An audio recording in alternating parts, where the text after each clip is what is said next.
Hello दोस्तों, नमस्कार। मैं पंकज ठेकी sir, founder of talent academy 01। स्वागत करता हूं आप सभी को टैलेंट एकेडमी 01 परिवार में। मेरे दोस्त, आज जिस तरह से हमारे चेहरे पर आप सभी लोग देख रहे हैं कि खुशी गायब है, रीज़न यही है मेरे दोस्त कि आज आप सभी को हमारी आवश्यकताएं हैं।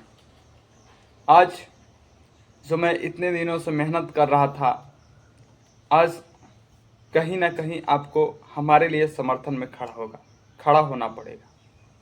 मेरे दोस्त, आज एक आवश्यक सूचना आप सभी को प्रोवाइड कर रहा हूं और मुझे पूरा विश्वास है कि आप सभी लोग 100% उस पर अडिग हो गए, उस पर अमल करेंगे, विचार करेंगे। मेरे दोस्त, आज 10 जुलाई है। सुबह 11 बजे सभी टीचरों के द्वारा एक मुहिम को लाई गई है और इस मुहिम को #रेलवे रिफॉर्म कहा जा रहा है, नाम दिया गया है। दोबारा ये ट्विटर कैंपेन होने जा रहा है। फर्स्ट टाइम ट्विटर कैंपेन हुआ था जिसमें से 1.5 लाख विद्यार्थियों ने हिस्सा लिया था। ट्विटर पे कैंपेन भी किया था, ट्रेंडिंग में भी लाए थे रेलवे रिफॉर्म को लेकर के।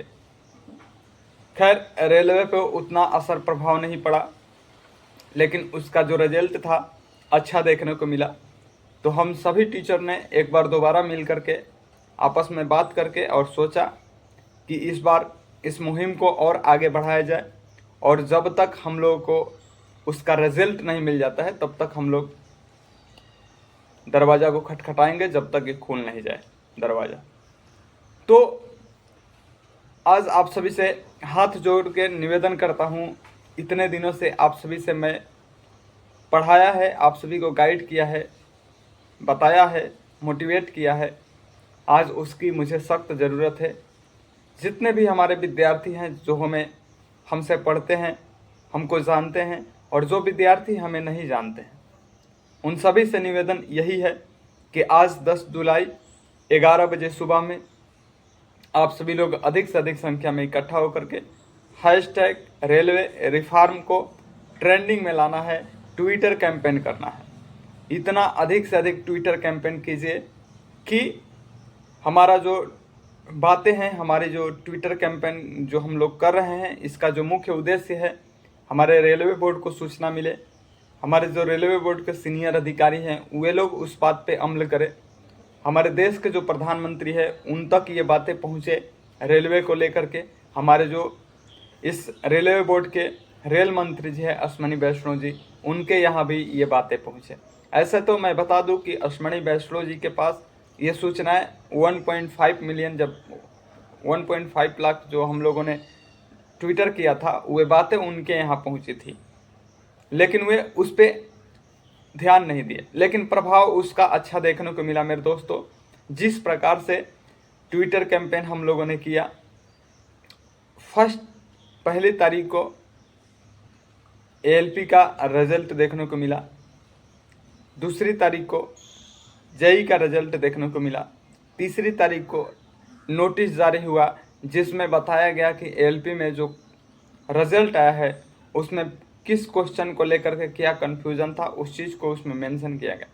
फिर 7 तारीख को भी एक नोटिस आया और उसमें बताया गया कि इस क्वेश्चन को हम लोग मान रहे हैं, इसको प्राथमिकता दे रहे हैं, इस क्वेश्चन को हम लोग प्राथमिकता नहीं दे रहे हैं। यानी निश्चित तौर पे जिस तरह से रेलवे इतना जल्दी आप सभी के सामने डाटा शेयर कर रही है, नोटिस निकाल रही है, कहीं ना कहीं उसका प्रभाव है जो हम लोगों ने ट्विटर कैंपेन किया था।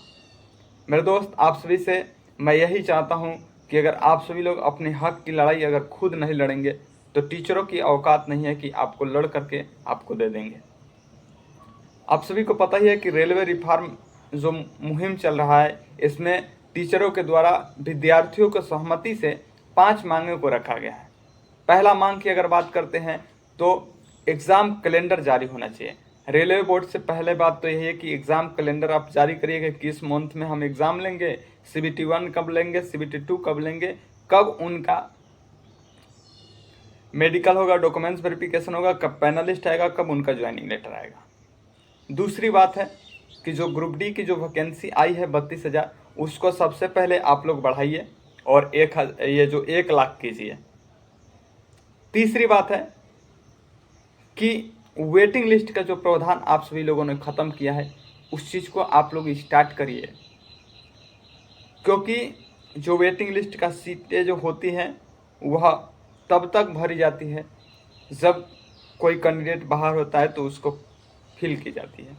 यानी एक ही कैंडिडेट होता है पढ़ने वाला। मैंने कहने का मतलब थोड़ा इस बात को ध्यान दीजिए, पढ़ने वाला जो विद्यार्थी होता है अगर एक बार सिलेबस कंप्लीट कर लेता है तो वह एएलपी का भी निकालता है, टेक्नीशियन का भी निकालता है, एनटीपीसी का भी निकालता है, रेलवे की सभी वैकेंसियों में वह निकाल लेता है अपने क्वालिफिकेशन के अनुसार।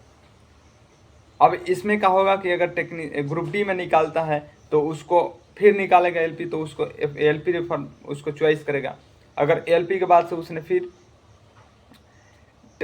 जेई का निकाल लिया तो जेई में भी चला जाएगा, एनटीपीसी में भी चला जाएगा। यानी कहने का मतलब है कि विद्यार्थी के जब अच्छे से तैयारी हो जाती है तो रेलवे के सारे एग्ज़ाम को निकालने की क्षमता हो जाती है। और मुझे पूरा उम्मीद है, मैं इस चीज़ को मानता भी हूँ कि एक स्टूडेंट अगर अच्छे से कमांड कर लेता है तो उसके लिए एग्ज़ाम कौन सा है उसको कुछ फ़र्क नहीं पड़ता, वो बैठता है निकाल लेता है। तो मैं चाहता हूं कि वेटिंग लिस्ट जो ख़त्म हुई है उसको पुनः लागू की जाए। और मैं वेटिंग लिस्ट को लेकर के, आप सभी को पता ही है कि मैं कितना एक्टिव रहता हूं और मैं कभी नहीं चाह सकता कि वेटिंग लिस्ट ना आए। वेटिंग लिस्ट आनी चाहिए, आनी चाहिए, आनी चाहिए। ये मेरी पर्सनली राय सलाह है सरकार से भी। तीसरी बात कि जो एग्ज़ाम सेंटरों पर जो धांधली हो रही है उस धांधली को समाप्त करना होगा। इस चीज़ को आप सभी लोगों को दिल से लेना पड़ेगा, जो धांधली हो रही है उस चीज़ को समाप्त करना पड़ेगा। और लास्ट जो बात है जिसमें रेलवे रिफॉर्म में जो लास्ट लाइन है उसमें बताया गया कि 200 किलोमीटर के अंदर ही एग्ज़ाम सेंटर होना चाहिए। ये नहीं है कि विद्यार्थी अगर तमिलनाडु का है तो वे जम्मू कश्मीर जाएगा पेपर देने के लिए। ये नहीं होना चाहिए कि अगर कोई विद्यार्थी छत्तीसगढ़ का है तो वे जाना चाहिए उसको अरुणाचल प्रदेश, असम जाना पड़ेगा। इस तरह के कभी नहीं होना चाहिए। अगर आप लोगों को, अगर हम तो इसके फुल सपोर्ट करते हैं, चाहे हमारे टीचर्स जो हमारे इस मुहिम में काफ़ी गुरु भी शामिल हुए हैं। जैसे अगर मैं बता दूं हमारे गुरुजन, जैसे हमारे राकेश यादव सर, मैं राकेश यादव सर को दिल से सैल्यूट करता हूं कि इस तरह की मुहिम को आगे आकर के फ्रंट में आकर के और वे इसको छोटे मुद्दा से इतने इंक्रीज लेवल पर लेकर के गए। गुरु वही होता है जो रियलिटी में रास्ता दिखाता है, रियलिटी में कहता नहीं है करके दिखाता है। आज मैंने राकेश यादव सर को आज समझ गया। रेलवे में इससे पहले कोई टीचर ने अपनी बातों को विद्यार्थियों के लिए नहीं रखा। रीजन क्या था? सब कहते हैं कि हम रेलवे के लिए, विद्यार्थियों के लिए लड़ते हैं, सामने कोई नहीं आता है। आज सर ने आए और सर ने आने के साथ साथ काफ़ी लोगों को साथ में आया।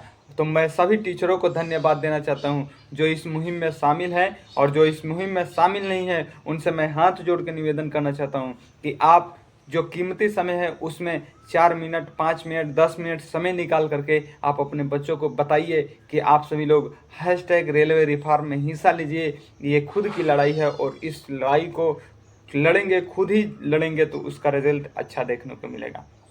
मेरे दोस्त, जितने टीचर शामिल हैं मैं उनको तहे दिल से धन्यवाद देना चाहता हूं, और जितने टीचर नहीं शामिल है उनसे मैं यही हाथ जोड़ के कह रहा हूं कि आप सभी लोग वीडियो अवश्य बनाएं। और एक बात जाते जाते मैं बता दूं कि जितने हमारे मीडिया वाले हैं, जैसे शुभंकर मिश्रा दी, इस तरह के जितने सर हैं हम लोगों के जो न्यूज़ पे अपनी बातों को रखते हैं, वे लोगों ने भी इस बात को लेकर के और समर्थन किया है और वे लोगों ने भी वीडियो प्रोवाइड किया है। निश्चित तौर पे इस बार जो ट्विटर कैंपेन होना चाहिए यह हमें 10 मिलियन से ऊपर होना चाहिए, क्योंकि आप सभी लोग फार्म जब भरते हैं तो 10 मिलियन भरते हैं, 1 करोड़ फार्म भरते हैं, और ट्विटर कैंपेन की पारी आती है तो आप लोग 2 लाख, ये 20 लाख आप लोग करते हैं। कहाँ की ये, कहाँ है आप? और एक चीज़, इस लड़ाई में चाहे ITI हो, चाहे इंटर वाले हो, चाहे ग्रेजुएशन वाले हो, चाहे हाई स्कूल वाले हों, ये लड़ाई सभी को मिल करके लड़नी पड़ेगी। और चीज़, अगर रेलवे का हो तो ऐसा नहीं है कि रेलवे वाला ही ट्विटर कैंपेन करेगा। चाहे SSC में पढ़ता हो, अगर वह बेरोजगार हो तो उसको ट्विटर कैंपेन में हिस्सा लेना चाहिए। आपके पैसा नहीं लगता है इस मुहिम को आगे बड़ा करने के लिए। कहा जाता है कि गुरु और स्टूडेंट मिल जाता है ना, तो सबसे माने बहुत उसका परिणाम बहुत अच्छा होता है। मेहनत का मिलन जब जुनून से होता है मेरे दोस्त, मेहनत का मिलन जब जुनून से होता है तो वह बंदा इतिहास रचता है। तो आप सभी लोग समझ ही रहे हैं इस बात को। अभी तो आगाज था, अभी तो अंजाम की बारी बाकी है। तो आप लोग आइए एक साथ जुड़ करके और हम लोग रेलवे मुहिम #रेलवे रिफॉर्म को आगे बढ़ाते हैं। तो थैंक यू, आप सभी लोग को तहे दिल से नमस्कार पुनः, और मिलते हैं नेक्स्ट डे। तब तक के लिए जय हिंद, जय भारत।